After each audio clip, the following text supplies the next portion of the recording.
It was a hunt through a jungle of city streets, with danger waiting at every intersection, until halfway through when the hunters became the hunted, and death brought an end to the game. From the pen of Raymond Chandler, outstanding author of crime fiction, comes his most famous character as CBS presents The Adventures of Phillip Marlow.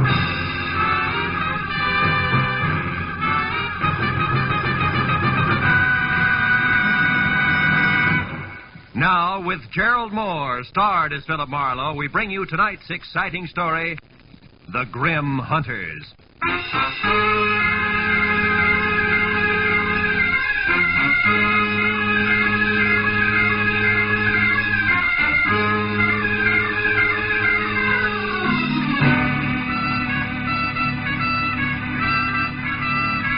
The morning paper had headlined prices rising. My bank statement in the afternoon mail had warned balance falling. And I had wasted the evening on behalf of a client who ran out on me when I tried to collect. All of which added up to the end of the day and me unhappy in my office at 10 p.m., with one hand on my checkbook and the other one raised in almost solemn oath. I, Phillip Marlow, private detective and too often public servant, hereby resolve to one way or another jockey my budget into something close to equilibrium. And from this day Hello. Marlowe speaking. My name is Helen Palmer, Marlowe. I need your help badly. Yeah, but look, I'm up at 8700 Magnolia Terrace in the Hollywood Hills. Now, please, drop whatever you're doing and... No.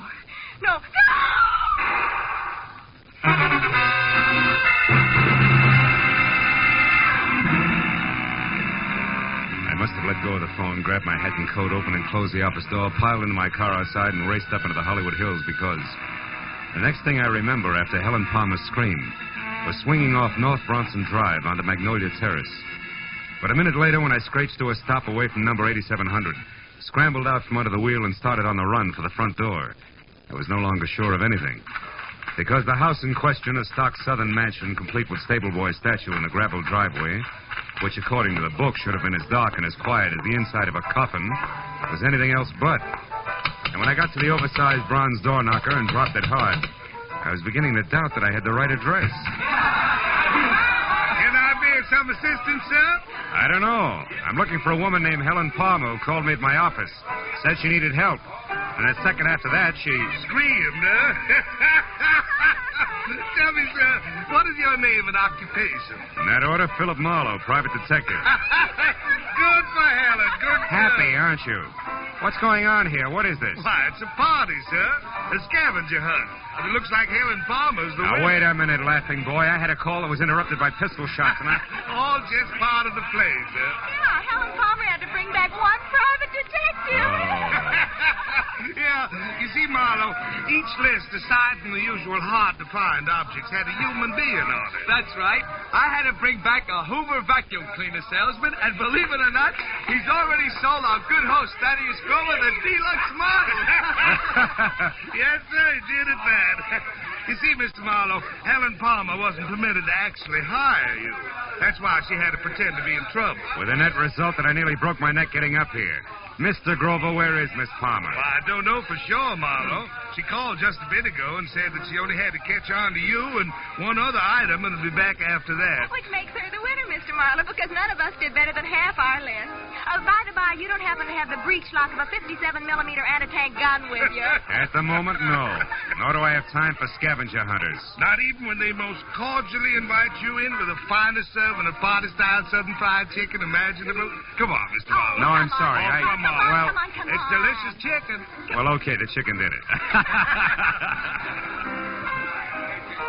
The inside of Thaddeus Grover's house was also a stock southern mansion from a giant cut glass punch bowl. Belonged to my mother, sir, First Lady of Atlanta, Georgia, sir, to a wide and winding colonial staircase. It left you expecting the descent of Scarlett O'Hara at any moment. There was one strange note in the soft southern surroundings. Piled 3 feet high in the middle of the room were the crazy quote results of the evening's scavenger hunt, including a wooden cigar store Indian, a pair of Hickok suspenders from the local fire chief, one red motorcycle, a stuffed owl, a set of antlers, and more. And behind all that, my counterparts, the bringing back alive items from each list. A streetcar conductor in uniform, a waiter bald and under 40, a school teacher red-headed and over 50. But I was the center of attention. But Thaddeus introduced one after another of the guests to the genuine, 100% non-shrinkable private detective. And now, Mr. Marlowe, sir, a very special friend of mine. At 31, sir, the president of Sample and Claiborne, best building contractors in the city of Los Angeles. Oh, that's so very interesting, Mr. Grover. Yeah, moreover, Mr. Marlowe, Sample made it right to the top in the past 2 years. Uh-huh. Now, ever since old Joshua Claiborne got killed falling off a scaffold. He did. Of course, between you and me and the gatepost, some folks say it was suicide. But, oh, Larry, boy, I'd like you to meet Mr. Marlowe, private detective. Mr. Marlowe, Larry Sample. How do you do? Hello, Mr. Marlowe. Glad you're with us. Thaddeus, has Rhonda called in yet? Last time I heard from her was when we split our list in two, and she headed out after a Latin American rumba team. Well, if she went after a boy, she'll bring her back. That's Rhonda Langley we're speaking of, Mr. Marlowe, Larry's lady friend. Oh? Nicest person I know. Except, of course, my fiancée, Helen. Helen is in Palma, my patron, Mr. Grover. Yes, sir. One and the same, sir. Well, we certainly have a lot of fun, even if we don't make much money, Marlowe? Yeah, you certainly... Mr. Grover, did you say money? Most surely did, boy. You know, dollars and cents. Yes. Well, gentlemen, you'll excuse me, please, but I do have to run. Good night, Mr. Sample. And Mr. Grover, sir, it's been a distinct pleasure, sir. I bid you goodbye, sir. Goodbye, sir. You're a card.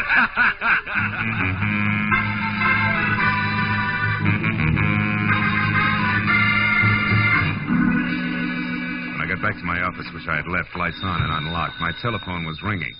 At this late hour, gullible me took faint hope that it could be a client who might still save the day.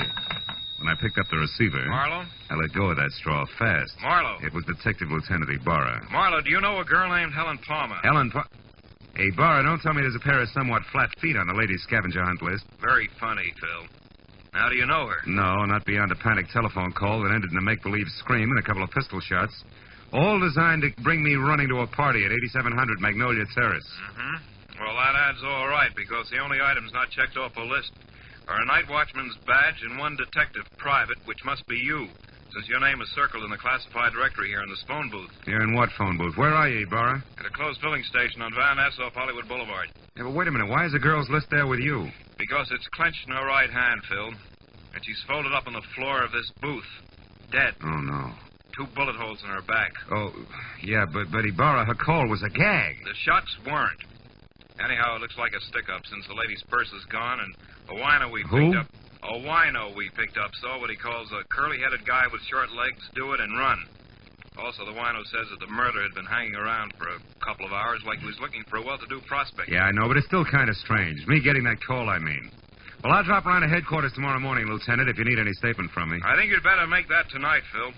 At the 8700 address. I'm sending Mooney up there now. Oh, but wait a minute, Ibarra. You don't need me, and I do need business. If you think I'm going to get it by... Phil. Huh? Phil, let's say that I'd appreciate it if you'd show for a few minutes. Okay? No. Well, okay, a few minutes. Just so long as you appreciate it. Goodbye.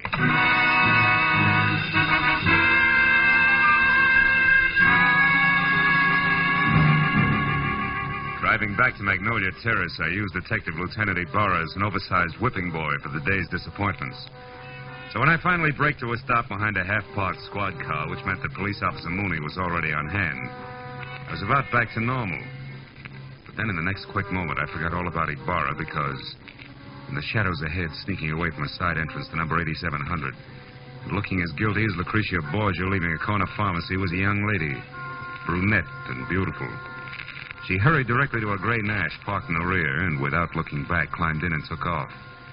Following her had to be more fun than conversation with Mooney.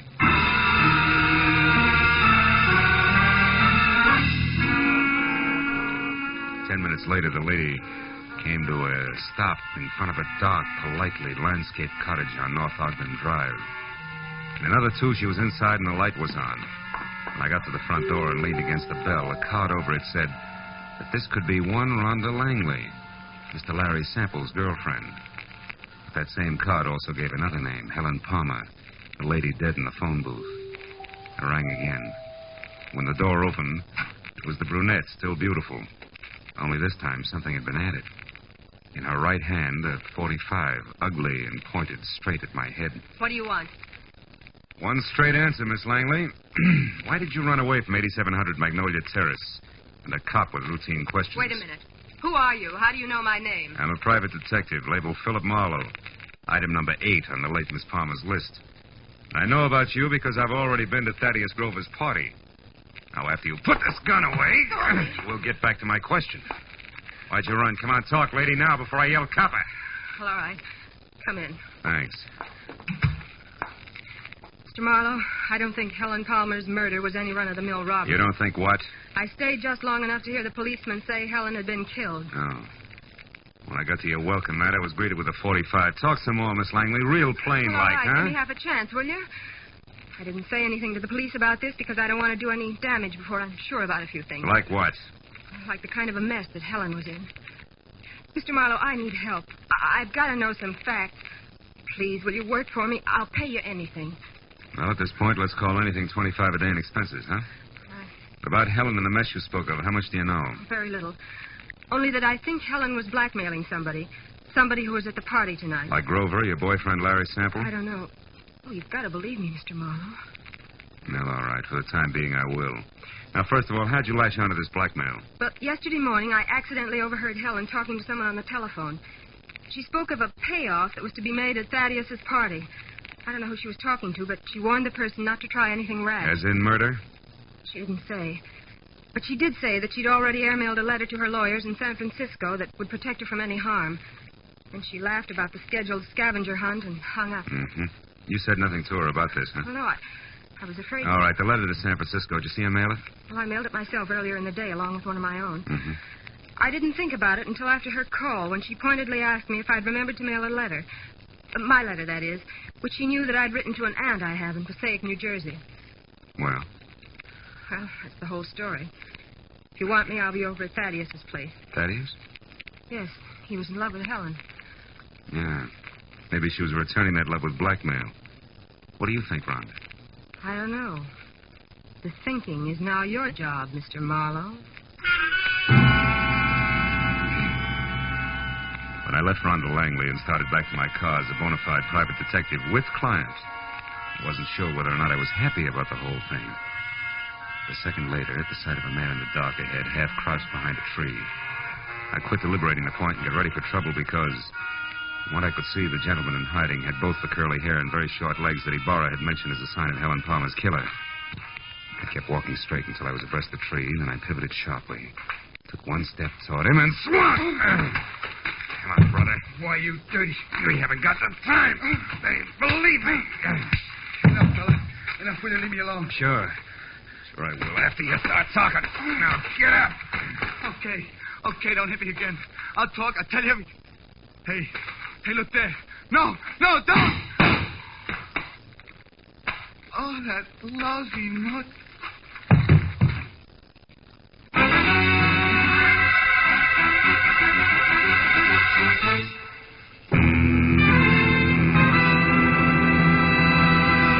In just a moment, we will return to the second act of The Adventures of Phillip Marlow. But first, you can do a lot of singing for $14,500, so they say.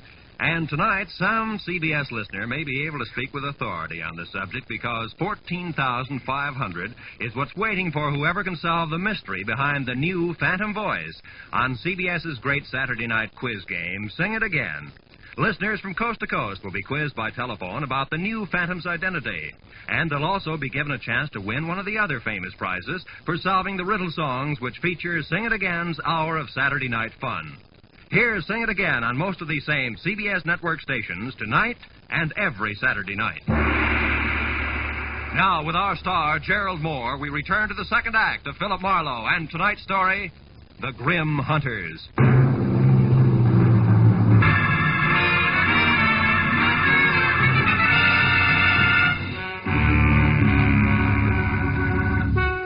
The shots crashed out of the darkness. The light ran out of the little man like air from a kid's balloon.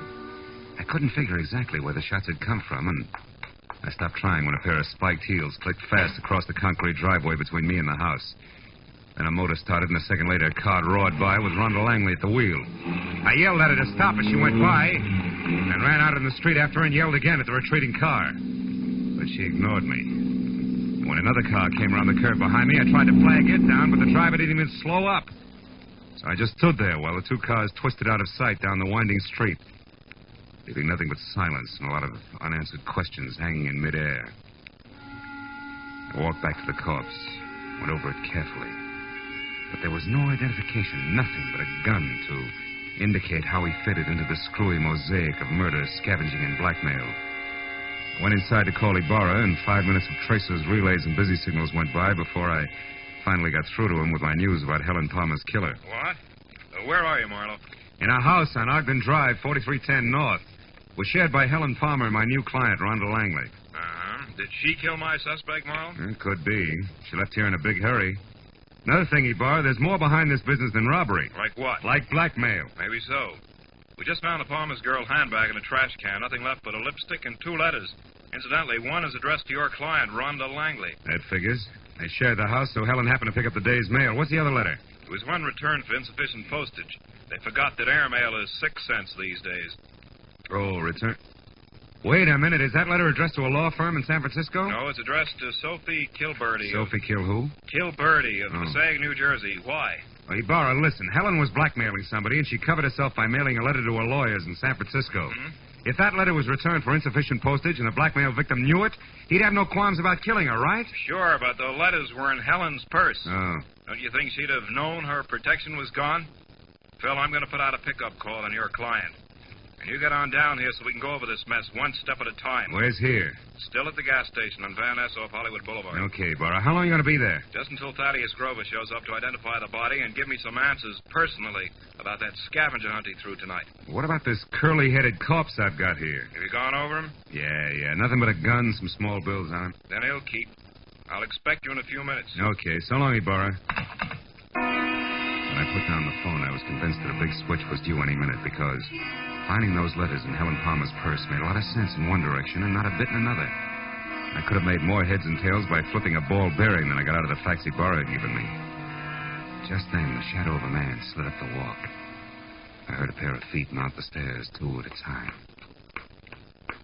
It was the Wonder Boy executive I had met at the party. Better hold it right there, Sample. What? Marlowe. Why the gun? So the same thing won't happen to me that happened to the dead little guy outside? Another murder? Marlowe, where's Rhonda? Is she all right? She left here as fast as an 8-cylinder motor wide open could move just after it happened. Then it was Rhonda I saw. On my way over here, a speeding car almost crowded me off the road. It looked like Rhonda's, but I wasn't sure. And Marlowe, she was being chased by another car, a fast one. Chased, are you sure? Yes. The first car missed me by inches when it swung around a curve. I don't know yet how she made it. Then a second car came along and passed the curve, but it stopped, backed up, and then took the same road Rhonda had taken. You think she got away? I don't know. Well, come on outside, Sample. I want you to take a look at this. By the way, how long have you known Rhonda? About a year. Mm-hmm. She's a brilliant girl, Marlowe. Came out from the East, and I gave her a job as my secretary. She's more than that now, huh? I'm in love with her, if that's what you mean. Yeah. Oh, here it is. Oh, Marlowe, I know this man. That's Nate Murdoch. He used to be a foreman with our firm. He left and went back to Atlanta right after Claiborne's death. Atlanta? Isn't your host Thaddeus Grover from Atlanta? Why, yes, he is. Oh, brother. When did you see Grover last? Well, the police asked him to go and identify Helen's body. He left the party while the officer was still questioning the rest of us. Yeah, and on the way he could have taken time off to drop by here, kill Murdoch, and make a try for Rhonda, too. Come on, let's get to the phone. But why, Marlowe? Good heavens, Grover's our friend. He and Helen were engaged to be married. All right, so it doesn't make sense. But his fiancée and his short friend from Atlanta are both dead. And Rhonda's burning the tires off a car to keep out of reach. Those are the facts. Will make sense later. I'll call Grover's place and hurry up. Yes. That's where she intended to go when she left here, to console him, no less. Scavenger hunt my Aunt Minnie. Hello? Hello, is Mr. Grover there? No? Well, has Miss Langley arrived yet? Oh, it's the maid, Marlowe. Mm-hmm. Rhonda had... What's that? She's coming up the walk now? Hold the line a minute, please. She just got there, Marlowe. What'll I tell her? Tell her to leave again. Tell her... No. Where do you live? 4406 Ardmore. All right. Tell her I said for her to wait outside in the back of the house until you can get over there to pick her up. Take her to your place, and I'll pin Grover down. Right. Where are you going now? See Lieutenant Ibarra, and I can get there faster than I can call him on the phone. Good luck, Sample.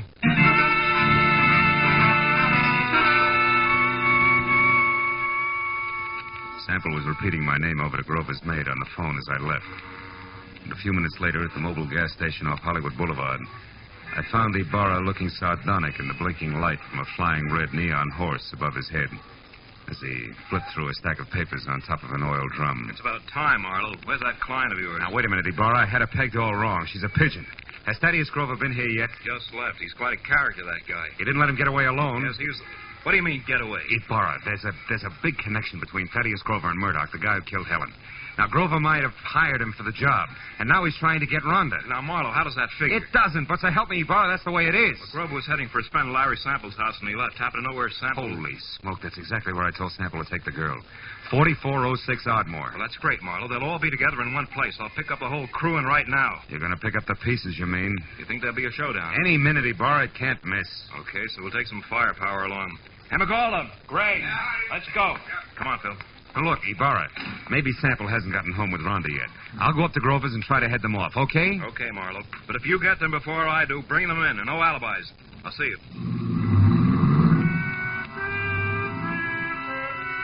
Ibarra was grim as he climbed in his car and drove off fast. I headed for my car, then as I turned, my arm swept the scavenger list Ibarra had left on the oil drum off onto the ground. When I picked them up, Rhonda Langley's name was on top. Her list was as goony as the others, but near the bottom was an item strangely familiar to me, which hadn't been checked off. It was a canceled ticket from Woodhaven Ballroom. All at once, I realized why it was familiar. The sign I'd been half-conscious of on top of the big squat building across the street read, Woodhaven Ballroom, closed tonight. On a hunch, I dug for Helen Palmer's list. Yeah, Ibarra was right. Everything but a night watchman's badge and one detective private had been checked off. And that gave me half of the switch I knew I had to show up. I ran to my car and headed for that southern mansion in the Hollywood Hills, the end of a very complicated frolic. And with every turn of the road, I gave myself another whack for being such a nearsighted sucker. When I got there, the big house on Magnolia Terrace was dark, except for a light in the servants' quarters. I stepped down the block, walked back, and edged around to the patio where the garage, the hothouse, and the king-size barbecue loomed only as shapeless lumps of shadow. I stood still and watched. And I saw him move, walking slowly, gun in hand along the fence toward the hothouse. I started toward him quietly, just as he found out what he was looking for. Oh, you're clever, my dear. But it's all over now. I know you're in there, so come on out with your hands up. Oh, no. You're hanging yourself for murder right now, Larry Sample. I've got all the proof I need. I don't know what good it'll do you, Rhonda. I'll never pay you a cent for it, you blackmailing tramp. I'll kill you first. And that protection letter you wrote to your lawyers was returned, darling. I found it accidentally in Helen's purse tonight at the party. So no one will know. Now, come on out, or I'm going in after you. I wouldn't try that if I were you, Sample. Marlowe's due here any minute now. He called me and told me. That was I, dear. You? I used his name when I talked to the maid. Oh, I should have done this myself in the first place instead of trusting that stupid Murdoch. Are you going to come out of there? No, and I've got a gun. You can't see me, and I know it. But your white dress makes a perfect target, you little fool. Drop it, Sample. Oh. Now let's have that gun. Marlowe, I'm so glad you got here. No, he's not dead. Oh. And he won't be from bullets. Give me your gun, too, huh? Come on. All right. I was too scared to use it anyway. Thanks. Now sit down and shut up. We're going to wait for Lieutenant Ibarra, then you're both going to the pokey. What? But... Listen, you, I don't go for blackmailers, male or female. Even the cute ones are ugly, lady. Very ugly. Oh, Phil, wait. You've got to understand something. 2 years ago, Larry Sample killed his partner, Joshua Claiborne. I knew it, but I couldn't prove it. So I pretended I could and blackmailed him. Don't you see, if he paid off or tried to kill me, that would be proof of his guilt. And he did, Marlowe. Mm-hmm. Why should you pull a stunt like that? I'm a divorcee, Marlowe. Langley is only my married name. Okay, so what? My maiden name was Claiborne. Claiborne? I'm Josh Claiborne's daughter. Oh. And I can prove that. Is that reason enough? Well, why didn't you level with me instead of labeling Helen a blackmailer? Helen was already dead, and I needed your help desperately. I thought I had to lie to get it. Okay? Yeah. Okay, baby.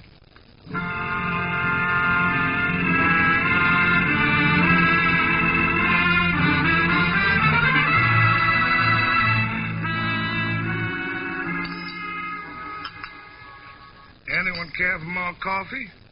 How about you, Lieutenant? Oh, no thanks, Mr. Grover. Well, Marlowe, you got it all to come out even anyway. frankly, that's more than I expected, and I left you at that gas station. Yeah, we were lucky, Bora. I guess I owe you an apology, Mr. Grover. Oh, shucks, that's all right, son. It was a shock to me to be accused of poor Helen's murder, but, well, it's over now. Yeah. You said it was the scavenger list that set you straight. How'd you figure that, boy? Well, there was a Woodhaven ballroom ticket on Rhonda's list, so she had to go there for the ticket, you see. Huh? Now, Sample knew that. And he told his killer, Murdoch, who incidentally he hired to murder Claiborne 2 years ago, that the girl who went to the Woodhaven ballroom was his target. Uh-huh. But Helen happened to go there after the night watchman's badge. Which he could have picked up any place in town. Yeah. What a terrible coincidence for Helen. That was all that saved my life, really. That's right, honey. Murdoch made the mistake, and when he and Sample discovered it, they made another try at Rhonda's house. But I caught Murdoch there, so Sample shot him before he could talk. And when I left, he followed me in his car. I knew they were after me, and I thought for sure they'd killed you, Phil. That's why I ran. Yeah, that threw me for a loop. Then Sample came back to make sure that Murdoch was dead and sold me a great big bill of goods at the same time. Ah, it's a terrible, terrible thing. Yes, Mr. Grover, it is. Lieutenant, I want to thank you personally for your participation. Thank you very much. Well, I've got everything I need, so I'll say good night. Yeah, me too. Oh, Phil, Yes? shall I mail you a check? Why, yes, I think... No. Wait a minute. Yes? You know, honey, with your knowledge of postal rates, why don't you just deliver it in person, maybe, huh? Love to. Count on it, Mr. Marlowe. Good night.